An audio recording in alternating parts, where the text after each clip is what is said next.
I'm Dr. Lauren Gerson, incoming Senior Associate Editor for Gastrointestinal Endoscopy, and it's my pleasure to be interviewing Dr. Peter Mooney from the Royal Hallamshire Hospital in Sheffield, United Kingdom, to discuss his paper, which is entitled Point-of-Care Testing for Celiac Disease Has a Low Sensitivity in Endoscopy. Now, as discussed in the paper, celiac disease is very common, a prevalence of approximately 1%, and the typical algorithm is to perform some type of serological testing for these patients, followed by endoscopic confirmation.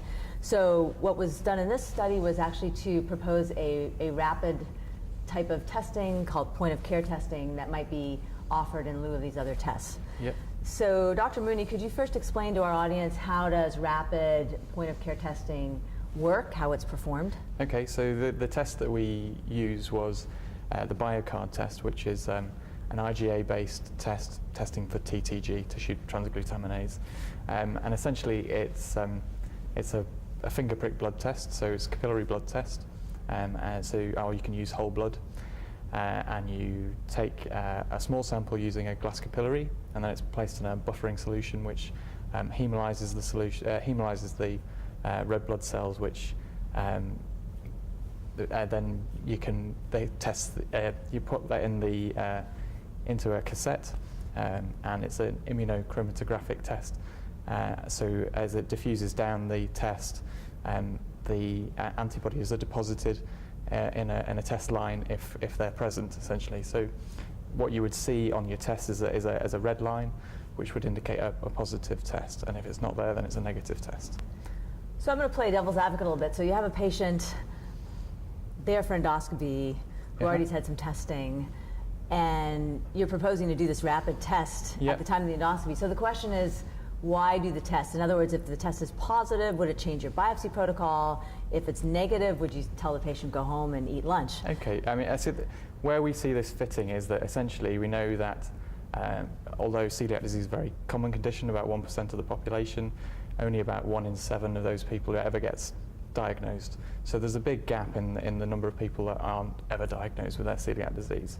And we know that newly diagnosed celiac disease patients have frequently had a previous gastroscopy where the chance to make the diagnosis to take some duodenal biopsies has been missed.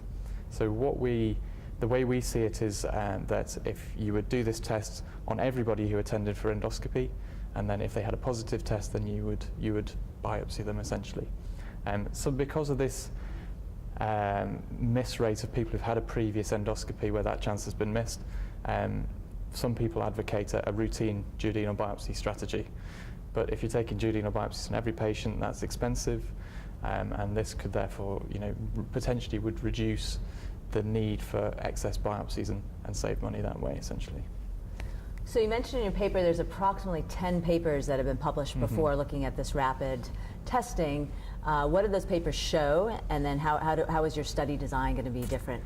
So the majority of those studies have shown sensitivity and specificity broadly similar to serum TTG. However, the majority of those studies also have a bias in that they don't biopsy every patient who is tested, so that's already going to boost the sensitivity. So in our study, every patient who had the test had a duodenal biopsy, so all patients were compared to the gold standard. A lot of those studies have also taken place in high prevalence populations, so that increases the ascertainment bias and is also going to boost the sensitivity. The largest studies with a lower prevalence, so there's a Hungarian study which was a screening study in children, and they found results similar to ourselves with a sensitivity of about 78%. So there is quite a wide variation, and the lower prevalence populations tended to have a lower sensitivity. Sorry, what was the second part of the question? Well, let's go into essentially how the study was conducted and what were the main findings. So it was a prospective study. All patients who attended the celiac, or an endoscopy list, which is a celiac-enriched endoscopy list. So this is an endoscopy list that is open to primary care and secondary care referrals for all patients with suspected celiac disease, but it also takes patients with non-specific symptoms. So we have, in the UK, we have an open access system for general practitioners for conditions like reflux or dyspepsia. So those patients ended up on our list as well. All patients were asked if they would like to take part in the study, and they received standard serology in the form of tissue transglutaminase and EMA testing, as well as a total IgA level. And they also all received the BioCard test. And then they had our standard duodenal biopsy strategy, which is to take 4 biopsies from the second part of the duodenum and a biopsy from the bulb. And then the results were compared to the gold standard of villus atrophy on duodenal biopsy.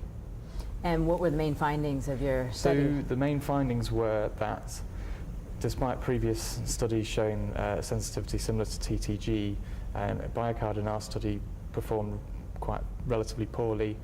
The sensitivity was only 70%. So out of 117 celiac patients, only 80-something were diagnosed, had a positive BioCard test. So if we'd used that as a screening test, we potentially would have missed a good number of patients. Whereas compared to TTG, that had sensitivity of about 91%, so significantly superior to the BioCard test. Now, if you took patients' greater probability of celiac disease, so iron deficient patients, for example, could that test perform better in that type of scenario? Potentially, as I say, with a higher prevalence population, you would expect the sensitivity to be slightly better. But if you look at our paper, the prevalence of celiac disease in our cohort was over 20% and still performed poorly. So I think I wouldn't expect it to perform any better in an anemia cohort, particularly. Now, in the United States, we have an issue where a lot of patients go on a gluten-free diet because they think they have celiac disease. And can you explain what do you do, how do you test those patients, and would this maybe have a role for those patients? Yeah, I think that's an increasing issue worldwide. I don't think it's just in the United States. I think there's obviously celebrity endorsements of gluten-free diets for various different things. And they do prove a difficult diagnostic challenge. I think some patients are unwilling to go back onto a gluten-free diet. We would encourage people to have a gluten challenge in those situations if we can, and we currently recommend a 6-week gluten challenge. But in some patients, they're unwilling to do that. We ask them to take as much gluten as they feel they're able, and then do a duodenal biopsy essentially. And that's just a pragmatic approach, really. So ideally, we would ask them to take a full 6-week gluten challenge. We would do standard serology and a duodenal biopsy after the gluten challenge. In some patients where they can't tolerate the gluten, we do HLA typing, so for DQ2 and DQ8, because they have a high negative predictive value. But 25% of the general population also has those alleles, so they don't have good positive predictive value. So they're a difficult group of patients, but I think a pragmatic approach of asking them to take as much gluten as they feel able, and then doing a biopsy is the best approach in those patients. Well, thank you, Dr. Mooney, for sharing your insight into celiac disease and You're rapid welcome. testing, and wish you much luck in future research. Thank you very much.